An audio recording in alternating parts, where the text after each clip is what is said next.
Ma femme a dit, c'est moi qui décide avec qui je passe du temps, tu n'as pas ton mot à dire. Ses amis l'ont acclamé. J'ai hoché la tête. C'est ton choix. Après son week-end entre filles, elle a appris que la liberté signifiait aussi ne plus avoir de mariage ou rentrer. Ma femme m'a regardé droit dans les yeux, de l'autre côté de notre table de cuisine, et a prononcé les mots qui allaient mettre fin à notre mariage. C'est moi qui décide avec qui je passe du temps, Denis. Tu n'as pas ton mot à dire là-dessus. C'était un mardi soir de mars. Nous mangions de la nourriture chinoise à emporter, directement dans les barquettes, quelque chose que nous faisions chaque semaine quand nous venions de nous marier. À l'époque où les choses étaient simples, à l'époque où nous apprécions réellement la compagnie l'un de l'autre. J'ai posé ma fourchette lentement et j'ai étudié son visage. Chloé avait changé au cours des dernières semaines. De nouveaux bijoux que je n'avais jamais vus auparavant. Une lueur acérée dans ses yeux qui n'y était pas un mois plus tôt. La façon dont elle tenait son menton relevé, comme si elle se préparait à se battre. Je n'essaie pas de contrôler avec qui tu passes du temps, ai-je dit en gardant une voix calme. Je me demande juste pourquoi tu as besoin de sortir 3 fois cette semaine. Parce que j'en ai envie. Elle a croisé les bras. Parce que ce sont mes amis, et nous nous soutenons mutuellement. Nous ne jugeons pas les choix des autres. L'ironie de l'avoir me jugé tout en parlant de ne pas juger ne m'a pas échappé, mais j'ai gardé cette observation pour moi. Donc, quand je demande où tu vas à 22 heures, c'est moi qui essaie de te contrôler? Son visage est devenu rouge vif. Oui, c'est ça. Je suis une adulte. Je n'ai pas besoin de permission pour quitter ma propre maison. Je n'ai jamais dit que tu avais besoin de permission. J'ai demandé parce que je me soucie de ta sécurité. Elle s'est levée de table, sa chaise grinçant contre le sol. C'est exactement ce qu'elles ont dit que tu ferais. Retourner la situation et me faire sentir coupable de vouloir mon indépendance. Elle et les femmes de son nouveau groupe, le cercle d'émancipation des femmes de Lyon qu'elle avait rejoint il y a 4 semaines via Instagram. Sauf que, d'après ce que je pouvais en juger, il ne s'agissait pas d'émancipation. Il s'agissait de se plaindre de son mari et de boire du vin à des heures inappropriées. La meneuse était une femme nommée Valérie qui avait divorcé à 27 ans et semblait collectionner les femmes mariées comme adeptes. Puis il y avait Christine, qui avait 2 enfants de 2 pères différents et ne comprenait pas pourquoi aucun des 2 hommes ne voulait rester impliqué. Et Diane, qui en était à ses 3e fiançailles et travaillait dans une sorte de vente multiniveau. Mais apparemment, c'étaient ces personnes que ma femme depuis 9 ans avait choisies comme conseillères. L'indépendance, c'est bien, ai-je dit prudemment. Mais quand ton indépendance inclut de rentrer à la maison à 2 heures du matin en sentant la cigarette et l'eau de Cologne d'un autre, peut-être devrions-nous en parler. Peut-être, a-t-elle dit, sa voix devenant froide et définitive. Peut-être que je ne te dois plus d'explications. Peut-être que j'ai vécu ma vie selon ce que tu juges approprié pendant trop longtemps. La cuisine est devenue silencieuse, à l'exception du bourdonnement du réfrigérateur. Je l'ai regardée, je l'ai vraiment regardée. Ce n'était pas la femme que j'avais épousée. Ce n'était même pas la femme d'il y a 6 mois. D'accord, ai-je dit. Finalement. Tu as absolument raison. Tes amitiés sont ton choix. Tes décisions sont ton choix. Elle a cligné des yeux, s'attendant clairement à plus de résistance. Bien. Enfin. Et puisque nous parlons de choix, j'en ai quelques-uns à faire moi aussi. La confiance dans son expression a vacillé un court instant. Qu'est-ce que ça veut dire? Je me suis levé et j'ai commencé à débarrasser la table. Ça veut dire que si tu veux une indépendance complète dans tes choix, alors j'obtiens la même indépendance dans les miens. C'est juste. Elle m'a suivi jusqu'à l'évier. Ne sois pas dramatique. Il s'agit d'amitié, pas de notre mariage. Vraiment? Je me suis tourné pour lui faire face. Parce que de mon point de vue, il semble que tu reçoives des conseils de vie de femmes qui ne peuvent pas maintenir leur propre relation. Ses yeux se sont plissés. N'ose pas insulter mes amis. Je n'insulte personne. Je fais une observation. Mais tu as raison. Ce n'est pas à moi de juger. J'ai fait une pause. Tes choix sont personnels. La façon dont j'ai dit « personnel » l'a fait hésiter. Elle n'était pas stupide. Elle pouvait entendre le changement dans mon ton. « Qu'est-ce que tu prévois » a-t-elle demandé. rien de dramatique. J'exerce juste mon propre droit à des choix personnels. Elle m'a fixé pendant un long moment, essayant de deviner si je bluffais. Je ne bluffais pas. Bien, a-t-elle dit finalement, en se détournant. Peut-être que maintenant tu comprendras ce que l'indépendance signifie vraiment. Oh, ai-je répondu doucement. Je suis sur le point de le comprendre très bien. Tout ce gâchis avait commencé 4 semaines plus tôt. Chloé était rentrée du travail un mardi, débordante d'enthousiasme à propos de ce nouveau groupe qu'elle avait trouvé sur Instagram. Des femmes qui soutiennent des femmes, avait-elle dit. Un espace sûr pour parler de vrais problèmes sans jugement. Au début, cela semblait inoffensif. Des rencontres autour d'un café le samedi matin, des discussions de livres le mercredi soir. Elle rentrait pleine d'énergie, racontant à quel point c'était rafraîchissant de se connecter avec des femmes qui la comprenaient. Mais ensuite, les réunions ont commencé à devenir plus fréquentes. 3 fois par semaine, puis 4. Les rencontres du soir ont commencé à durer plus tard, 23h, minuit, puis 2h du matin un soir de semaine. Et son vocabulaire a changé. Soudain, tout ce que je faisais était de la masculinité toxique. Chaque question que je posais était un travail émotionnel. J'étais injustement exigeant. Chaque préoccupation que j'exprimais était une tentative de ma part de reprendre mon pouvoir sur elle. La première fois que j'ai mentionné que ses nouvelles amies semblaient avoir beaucoup de problèmes dans leur vie, la réponse de Chloé a été immédiate et tranchante. « Tu ne choisis plus mes amis », a-t-elle dit. « Je ne choisis rien du tout », ai-je répondu. Je souligne simplement que chaque conversation que tu as avec elle se termine par le fait que tu es en colère contre moi pour quelque chose que je ne savais même pas avoir fait. C'est parce que tu ne comprends pas l'amitié féminine. Nous nous soutenons mutuellement. Mais le soutien semblait unidirectionnel. Valérie, la meneuse du groupe, publiait constamment sur Instagram des choses sur son petit ami marié. Christine partageait des captures d'écran de textos des pères de ses enfants, les traitant de « bons à rien », tout en percevant une pension alimentaire des deux. Diane documentait chaque nouveau projet de vente multiniveau avec le même enthousiasme, sans jamais reconnaître les échecs précédents. C'étaient les femmes qui enseignaient à ma femme ce qu'étaient des relations saines. 3 jours après notre confrontation dans la cuisine, j'ai fait ce que toute personne raisonnable ferait lorsque son conjoint commence soudainement à prendre des conseils de vie auprès d'inconnus. Je suis devenu curieux de savoir qui étaient réellement ces personnes. Il m'a fallu environ 20 minutes sur Instagram pour trouver le groupe. Incroyable tout ce que les gens partagent quand ils pensent que personne ne fait attention. Le profil était semi-public, suffisamment visible pour voir la dynamique en jeu. Le fil d'actualité était rempli de bouteilles de vin avec la légende « Dimanche bien-être » et de citations sur le fait de « se débarrasser du poids mort ». Des photos de bars avec des hashtags comme « la sensation de la liberté » et « sans regret ». La section des commentaires était un flot constant de membres critiquant leurs partenaires, s'encourageant mutuellement à adopter des comportements de plus en plus discutables. Une publication a attiré mon attention. Elle datait de 2 samedis auparavant, postée à 2h du matin. Une photo de groupe dans un bar chic du centre-ville. Chloé était clairement visible, riant, un cocktail à la main. Son commentaire disait « Meilleure soirée de ma vie. Je me sens enfin vivante ». Le problème, c'est qu'elle m'avait dit qu'elle était à l'appartement de Valérie en train de regarder des films. J'ai tout capturé en écran. Appelez ça de la paranoïa ou de la préparation, mais quelque chose me disait que j'aurais besoin de preuves. Ce soir-là, Chloé est rentrée plus tard que d'habitude, en fredonnant. « Bonne journée », ai-je demandé depuis le canapé. « Super journée. On a déjeuné après le travail pour planifier ce week-end. » Planifier quoi? Elle a enlevé ses talons et s'est étirée. Juste un moment entre filles. Tu ne comprendrais pas. Et c'est moi.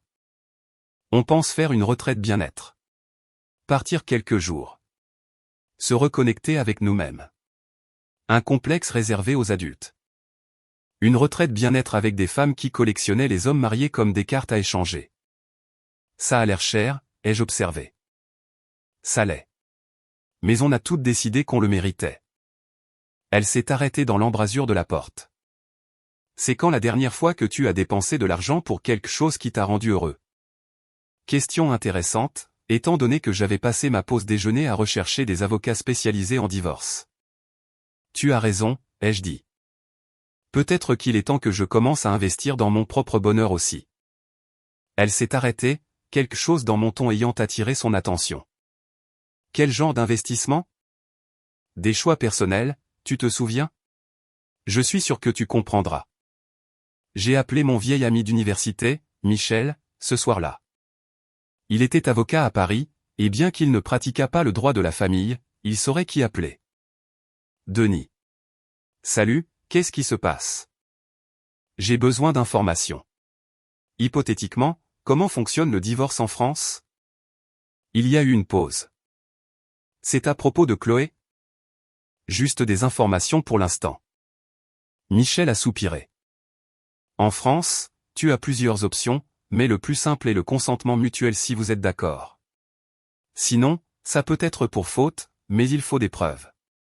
Le plus courant est la demande pour altération définitive du lien conjugal si vous vivez séparés depuis 1 an. Ça prend généralement quelques mois si c'est simple. Pourquoi? Qu'est-ce qui se passe? Je lui ai donné la version abrégée. Les nouvelles amies, les nuits tardives, les mensonges sur où elle était. La retraite de week-end qui était en préparation. Bon sang, a dit Michel quand j'ai fini. Écoute, je connais un type à Lyon. Gérard Fournier. Il est vif, et il ne plaisante pas. Tu veux que je t'envoie ses coordonnées? Oui, envoie-les-moi. Tu es sûr de cette voie? Une fois que tu commences, c'est difficile de revenir en arrière. Je ne commence rien. Je rassemble juste des informations, je fais des choix personnels. D'accord, mec. Je t'enverrai son numéro par texto. Et Denis? Documente tout. Je le fais déjà. Jeudi soir, j'ai essayé une dernière fois de l'atteindre, de vraiment l'atteindre, pas seulement d'échanger des accusations à travers des lignes de bataille. Elle est rentrée à 18h, plus tôt que d'habitude. J'ai pris ça comme un signe. On peut parler, ai-je demandé. De nous. Sa garde s'est immédiatement levée. Quoi, à propos de nous? J'ai l'impression qu'on est déconnectés. Quand avons-nous cessé d'être une équipe? Elle a posé son sac à main lentement. Peut-être qu'on n'a jamais été une équipe. Peut-être que je ne faisais que suivre tes ordres depuis le début. Y a-t-il quelqu'un d'autre? La question est sortie avant que je puisse l'arrêter. Pourquoi les hommes en viennent-ils toujours à ça? Elle a secoué la tête. Il s'agit de moi qui me trouve, pas de te remplacer par quelqu'un d'autre. Alors aide-moi à comprendre ce qui se passe. Parce que de mon point de vue, ma femme sort jusqu'à 2h du matin, ment sur où elle a été, et reçoit des conseils de vie de femmes dont les vies s'effondrent. Tu ne les connais pas. Je sais ce qu'elles publient en ligne. Je connais leur bilan. 3 divorces à L3, 4 enfants avec des pères absents. 7 emplois perdus l'année dernière. Mais bien sûr, elles sont qualifiées pour te dire comment vivre ta vie. Elles me comprennent. Elles t'utilisent pour valider leur propre choix. Elles ont besoin que tu échoues pour ne pas se sentir si mal d'avoir échoué elles-mêmes. Le visage de Chloé est devenu rouge. Sors. C'est aussi ma maison. Alors c'est moi qui pars. Elle a attrapé son sac à main et s'est dirigée vers les escaliers. Je l'ai entendue au téléphone immédiatement, sa voix descendant par les conduits de ventilation. Il commence à se douter de quelque chose, a-t-elle dit à la personne à l'autre bout du fil. Non, je ne lui ai pas dit. Ce week-end sera le moment parfait. Le moment parfait pourquoi? Me suis-je demandé. Mais j'étais presque sûr de déjà connaître la réponse. Vendredi après-midi, Chloé est descendue avec un sac de week-end déjà prêt. Elle avait acheté de nouveaux vêtements, j'ai remarqué, des vêtements chers, et le sac lui-même était neuf aussi. Le groupe fait une retraite bien-être à Annecy, a-t-elle annoncé. On part après le travail, retour dimanche soir. J'ai levé les yeux de mon café. Annecy en mars. Il va faire un froid glacial. On loge à l'hôtel Impérial Palace avec accès au spa. Très exclusif.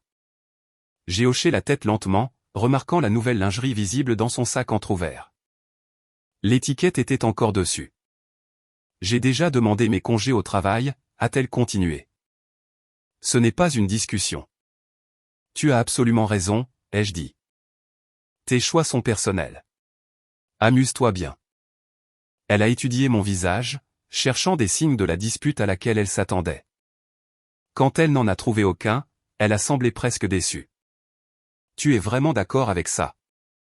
J'ai croisé son regard directement. Tu as dit que je n'avais pas mon mot à dire. Je respecte ça. Oh. Elle a pris son sac.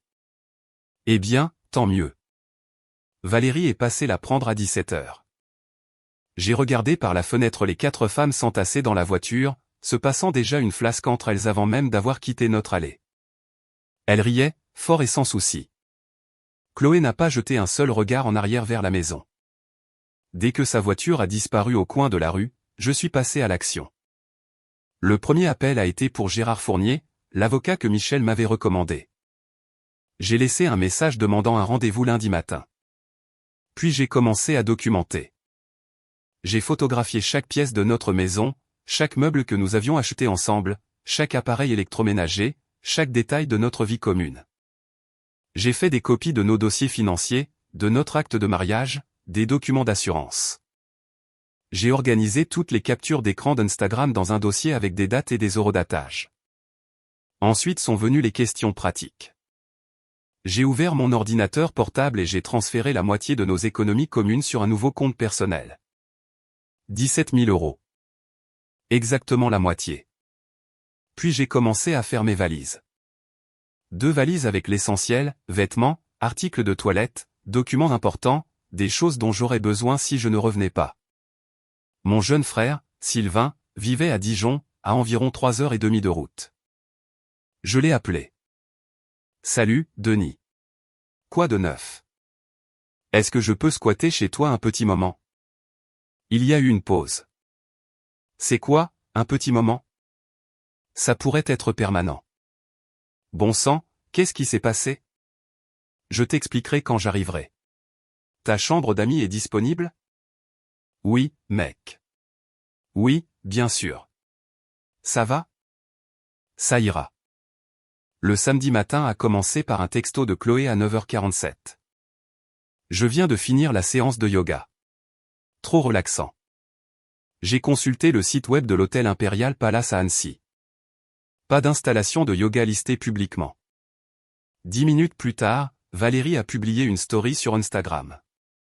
Les 4 femmes au bar de l'hôtel avec des mimosas, la silhouette d'Annecy visible par les fenêtres derrière elle. Chloé était clairement visible en arrière-plan, riant, sa main posée sur l'épaule d'un homme. J'ai sauvegardé la capture d'écran. L'après-midi s'est déroulé tranquillement. J'ai chargé mon camion avec les affaires emballées. Ma voisine Patricia m'a vu de son jardin. Tu pars quelque part, Denis? Je fais juste des choix personnels, Patricia. Elle m'a lancé un regard qui disait qu'elle comprenait plus que ce que j'avais dit, mais elle a juste hoché la tête. Eh bien, prends soin de toi. Je le ferai. Merci. À 19h23 ce soir-là, mon téléphone a sonné. Numéro inconnu. Allô? Salut mec, c'est Denis? La voix était masculine, milieu de la trentaine, légèrement ivre. Qui demande? Écoute, je suis au bar du Quai Périère à Annecy. Ta femme est là et dit qu'elle est séparée. Je pensais juste que tu devrais savoir avant que les choses n'aillent plus loin. Ma main s'est crispée sur le téléphone. Avant quoi? Avant que quoi que ce soit n'arrive. Elle paie détournée. A enlevé sa bague, dit à tout le monde qu'elle est célibataire. Ma sœur a vécu la même chose.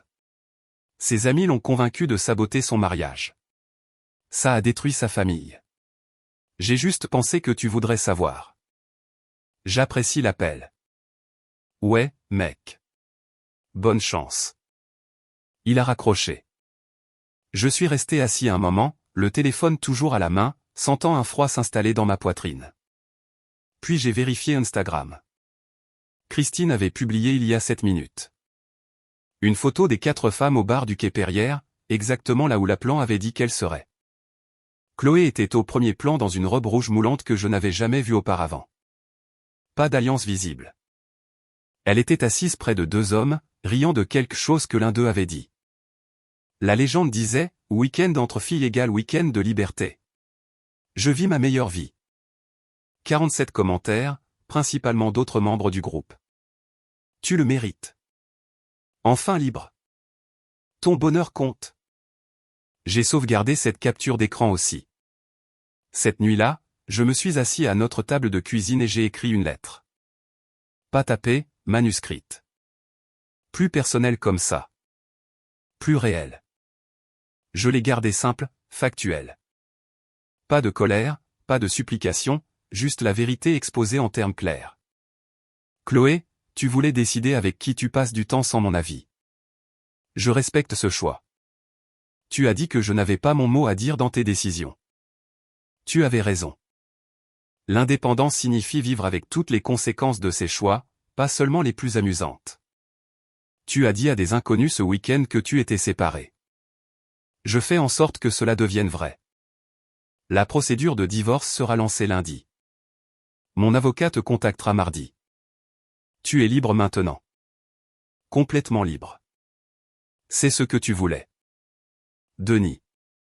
J'ai placé la lettre dans une enveloppe sur la table de la cuisine. Puis j'ai retiré mon alliance et je l'ai posée sur l'enveloppe. À minuit, mon camion était chargé. J'ai jeté un dernier regard à la maison que nous avions achetée ensemble il y a 5 ans. La cuisine où nous avions préparé les dîners. Le salon où nous avions regardé des films. La chambre où nous avions fait des plans pour un avenir qui n'allait jamais se produire maintenant. Puis j'ai verrouillé la porte, laissé mes clés sur le comptoir et conduit jusqu'à Dijon. Dimanche matin, je déballais des cartons dans la chambre d'amis de Sylvain quand mon téléphone a commencé à sonner. Numéro inconnu, puis un autre, puis encore un autre. Sylvain a passé la tête par la porte. Mec, tu es populaire aujourd'hui. C'est Chloé, qui utilise différents téléphones. Tu vas répondre? Non. Les textos ont commencé à 14h34. Denis, réponds à ton téléphone maintenant. 14h41. Ce n'est pas drôle. Où es-tu? 14h55. Je suis rentré plus tôt. Pourquoi la maison est-elle comme ça? Où sont tes vêtements? 15h12. Appelle-moi. 15h28. J'ai trouvé ta lettre. C'est insensé. On doit parler. J'ai renvoyé un seul texto. Regarde sur la table de la cuisine. Tout ce que tu dois savoir y est. Ton indépendance commence maintenant.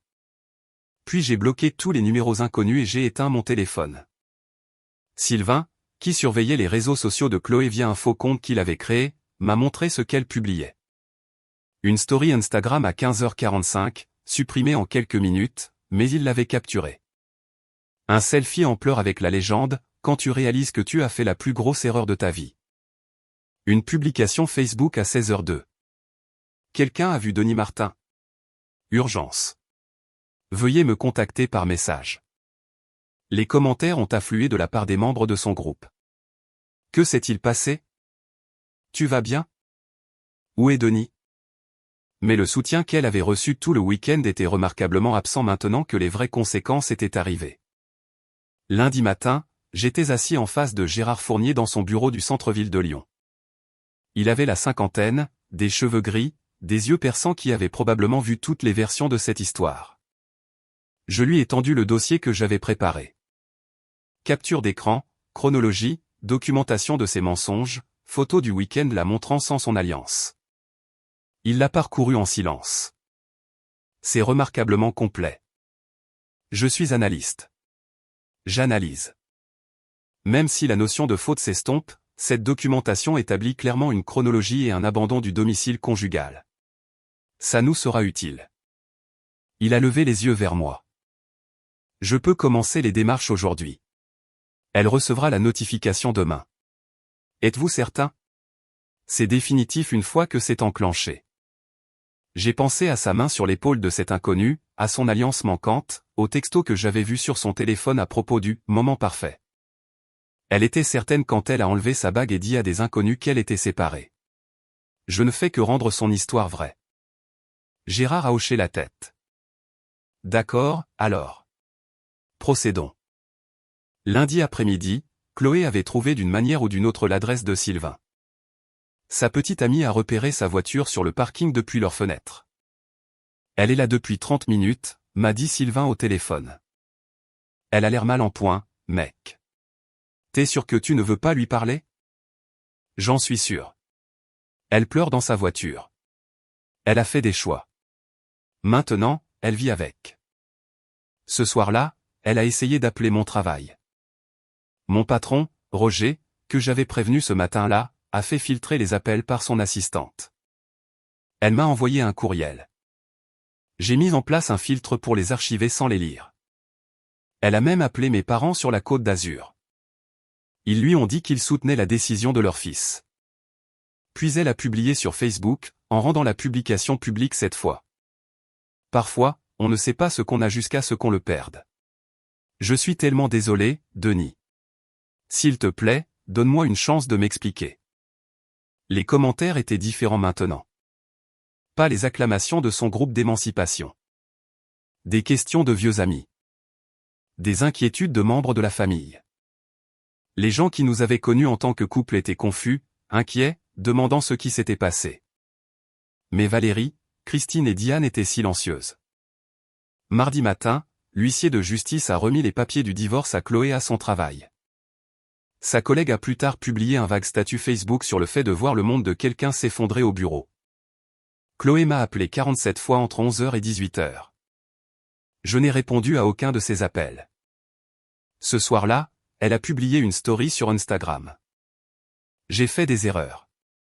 J'ai été influencé par des gens qui n'avaient pas mes meilleurs intérêts à cœur.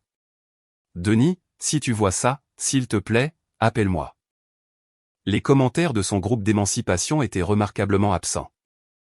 D'autres voix sont apparues à la place. Que s'est-il passé? Tu vas bien? Où sont tes amis maintenant? Mercredi matin à 7h, des coups de sonnette agressifs ont réveillé tout l'appartement. Sylvain a ouvert la porte pour trouver la sœur de Chloé, Stéphanie, et sa mère, Hélène. Nous devons parler à Denis, a exigé Stéphanie. Maintenant. Il ne veut pas voir Chloé. C'est la famille. Il doit nous écouter. Je suis venu à la porte. Je n'ai rien besoin d'entendre. Stéphanie s'est avancée. Elle a fait une erreur. Une seule erreur. Tu jettes 9 ans par la fenêtre pour un week-end. Ce n'était pas une seule erreur, ai-je dit calmement. C'était 4 semaines de choix. C'était mentir sur où elle était. C'était enlever sa bague. C'était dire à des inconnus qu'elle était séparée. Ce ne sont pas des erreurs. Ce sont des décisions. Hélène, la mère de Chloé, m'a regardé avec des yeux fatigués. Elle est dévastée. Elle n'a pas mangé depuis des jours. Et je devrais me soucier des sentiments de quelqu'un qui ne s'est pas soucié des miens. Tu es cruel, a dit Stéphanie. Je suis cohérent. Elle voulait l'indépendance de mon avis. Elle l'a. Pense à vos futurs enfants. Je n'aurai pas d'enfant avec quelqu'un en qui je n'ai pas confiance. J'ai fermé la porte. Elles ont frappé dessus pendant encore 5 minutes avant d'abandonner. Plus tard, Stéphanie a publié sur Facebook à propos d'eux, gens sans cœur qui préfèrent avoir raison qu'être heureux. Hélène, de manière surprenante, a laissé un commentaire qui m'a fait penser qu'elle comprenait plus que sa fille. La citation complète est « Le sang de l'alliance est plus épais que l'eau de la matrice. Peut-être qu'il comprend la loyauté mieux que tu ne le penses. » Stéphanie a supprimé la publication 1 heure plus tard. Jeudi après-midi, je travaillais dans un café près de l'appartement de Sylvain quand 3 femmes se sont glissées dans la banquette en face de moi sans y être invitées. Valérie, Christine et Diane, le cercle d'émancipation en personne. Nous devons parler de ce que tu fais à Chloé, a dit Valérie. J'ai fermé mon ordinateur portable. Je ne fais rien à Chloé. Je me retire de sa vie. Exactement ce qu'elle voulait. Elle essayait juste de se trouver, a protesté Christine. Et elle s'est trouvée dans un bar à Annecy sans son alliance, assise avec des hommes étranges. Mission accomplie. Diane s'est penchée en avant. Tu l'as puni d'avoir des amis. J'ai sorti mon téléphone et je leur ai montré des captures d'écran de leur propre publication. Les critiques de Marie, l'encouragement à jeter le poids mort, les célébrations des problèmes conjugaux. Ce sont vos publications, ai-je dit. Vous 3, vous avez 3 divorces, 4 fiançailles rompues, 5 enfants avec des pères absents et 7 emplois perdus à vous 3 au cours de la dernière année, mais d'une manière ou d'une autre, vous êtes qualifié pour donner des conseils matrimoniaux. Le visage de Valérie est devenu rouge. Nos vies personnelles n'ont rien à, elles sont exactement ce que vous avez projeté sur ma femme. Le malheur aime la compagnie. Vous vouliez qu'elle échoue comme vous. Ce n'est pas juste, a dit faiblement Christine. Vous savez ce qui n'est pas juste? Convaincre une femme dans un mariage stable de le jeter par-dessus bord pour que vous vous sentiez toutes mieux à propos de vos propres échecs. Diane a essayé un autre angle. Si elle nous coupe les ponts, reconsidéreras-tu? Vous me demandez si je reprendrai une femme qui ne change que face aux conséquences. Ce n'est pas un changement. C'est de la panique. La réponse est non. J'ai laissé de l'argent pour mon café et je suis sorti.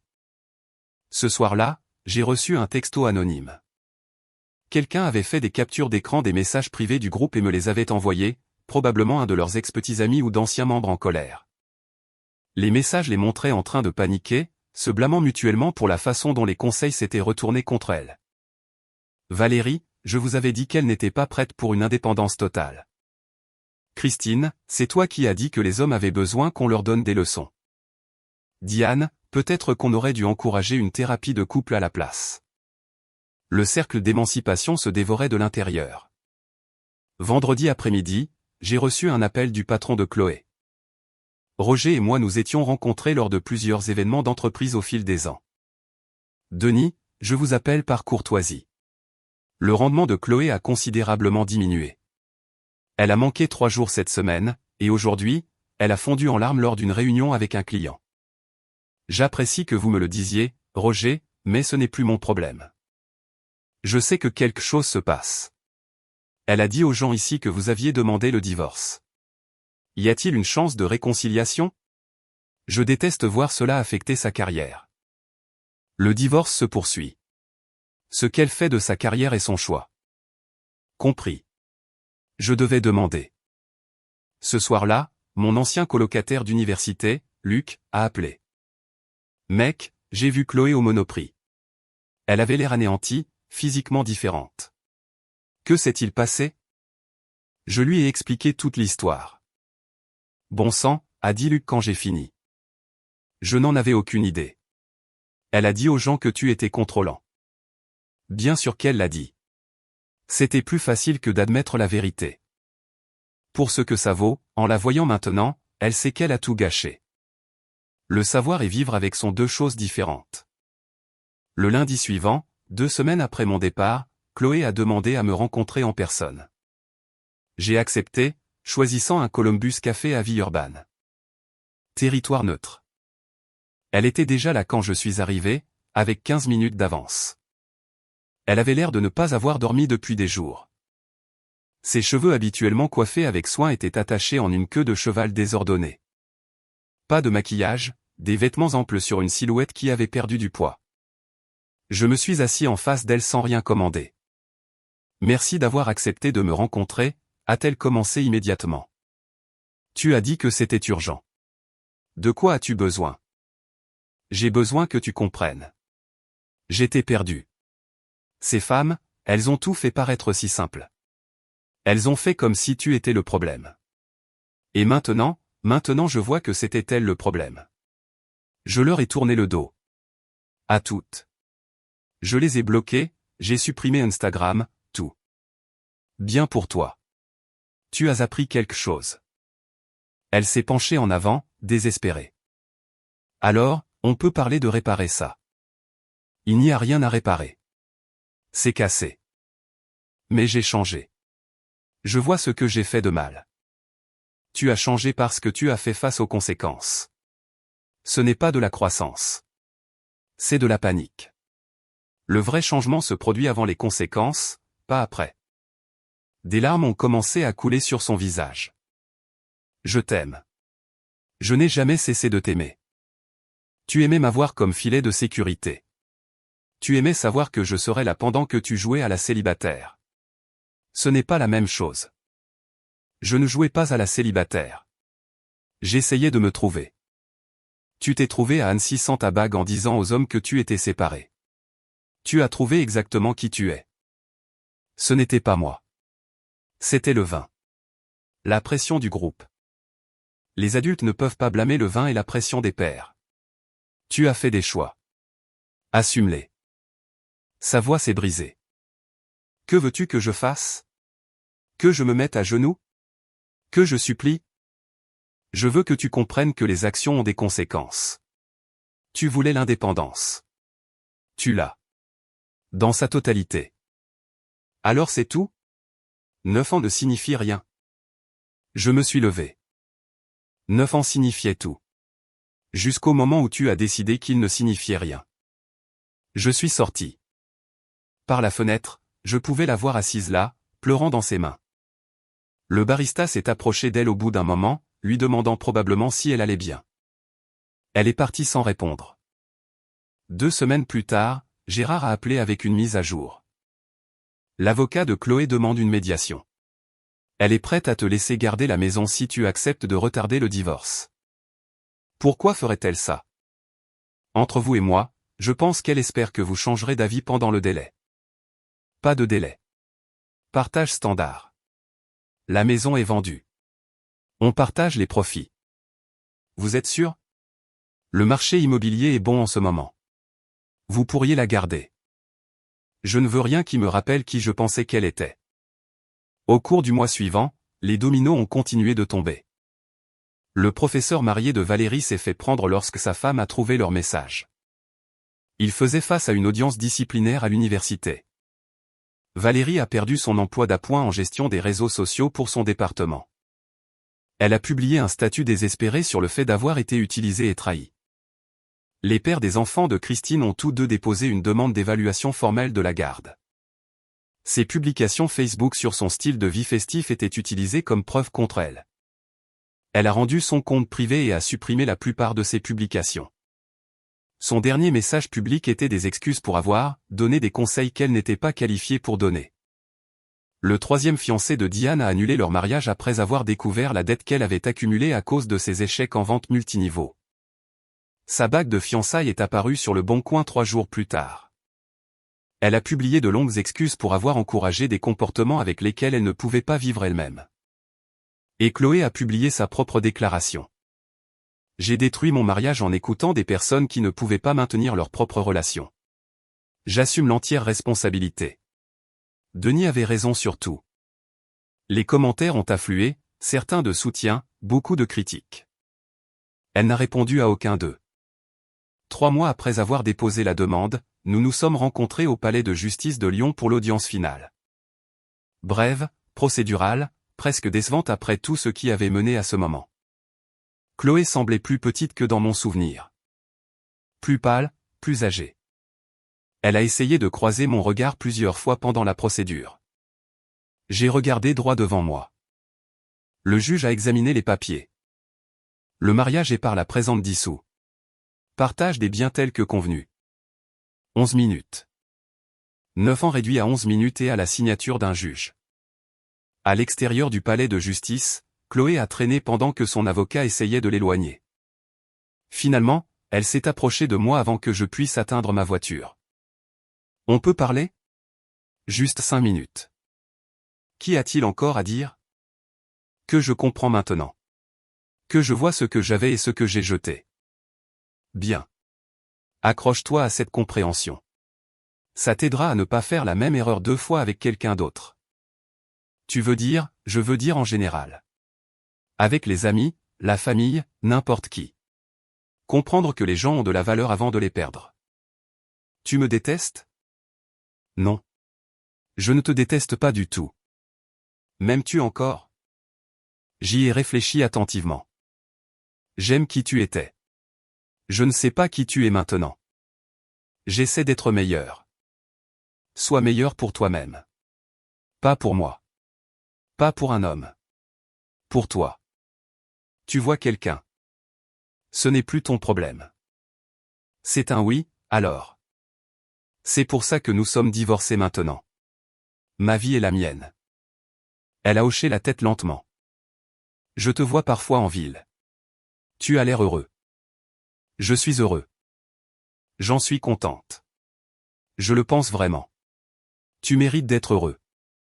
Toi aussi. Juste pas avec moi. Si c'était à refaire, mais ça ne l'est pas. Personne ne peut le faire. C'est pourquoi les choix comptent. Me pardonneras-tu un jour? Je l'ai déjà fait. Le pardon est pour ma paix, pas pour ton confort. Mais le pardon ne signifie pas la réconciliation. Qu'est-ce que ça signifie alors? Ça signifie que j'espère que tu trouveras ce que tu cherches. J'espère que tu apprendras de ça. J'espère que tu deviendras quelqu'un qui apprécie ce qu'il a. Juste pas avec moi dans le tableau. Nous sommes restés en silence un moment. Le soleil de printemps était chaud sur mon visage. Quelque part à proximité, quelqu'un riait. La vie continuait autour de nous alors que la nôtre, ensemble, prenait fin. Prends soin de toi, Chloé. Je me suis dirigé vers ma voiture. Dans le rétroviseur, je pouvais la voir encore debout, me regardant partir. Son avocat a posé une main sur son épaule et l'a guidée vers leur voiture. 6 mois après la finalisation du divorce, je construisais une nouvelle vie. J'avais emménagé dans un petit appartement dans le quartier de la Croix-Rousse à Lyon. Propre, moderne, à moi seul. Le travail m'avait promu analyste principal. J'avais renoué avec de vieux amis que j'avais négligés en essayant de gérer la crise de mon mariage en déclin. J'avais commencé à entraîner le basket-ball pour les jeunes au centre sportif municipal. Je voyais Sylvain régulièrement, notre relation plus forte qu'elle ne l'avait été depuis des années. Et je fréquentais quelqu'un, rien de sérieux pour l'instant, mais quelque chose avec du potentiel. Nous nous étions rencontrés naturellement dans un café, avions commencé à parler de livres, découvert que nous avions un sens de l'humour similaire. Elle était gentille, honnête, directe sur ce qu'elle voulait. Tout ce que Chloé avait cessé d'être. Un samedi après-midi, j'étais au Naturalia du centre-ville quand je l'ai vue. Elle était dans le rayon des fruits et légumes avec sa mère, ayant l'air en meilleure santé qu'au palais de justice, mais portant toujours une tristesse visible dans sa façon de se tenir. Nos regards se sont croisés à travers le magasin. Un moment de reconnaissance, un petit signe de tête. Pas de conversation, pas de drame, juste deux personnes qui partageaient autrefois une vie, vivant maintenant des vies séparées. Elle a continué ses courses avec sa mère. J'ai fini les miennes et je suis parti. Parfois, les gens me demandent si je le regrette un jour. La réponse est non. Pas la décision, en tout cas. Je regrette que cela ait dû arriver. Je regrette qu'elle ait choisi des personnes qui l'ont égarée. Je regrette que 9 ans se soient terminés dans un palais de justice en 11 minutes. Mais je ne regrette pas d'avoir refusé d'être le plan de secours de quelqu'un. Je ne regrette pas d'avoir exigé le respect. Je ne regrette pas de lui avoir montré que les choix ont un poids. 9 ans, c'est long à passer avec quelqu'un. Assez long pour construire une vie. Assez long pour penser qu'on le connaît. Assez long pour oublier que les gens peuvent changer, ou révéler qui ils étaient vraiment depuis le début. Chloé voulait l'indépendance. Elle voulait faire des choix sans que personne ne les remette en question. Elle voulait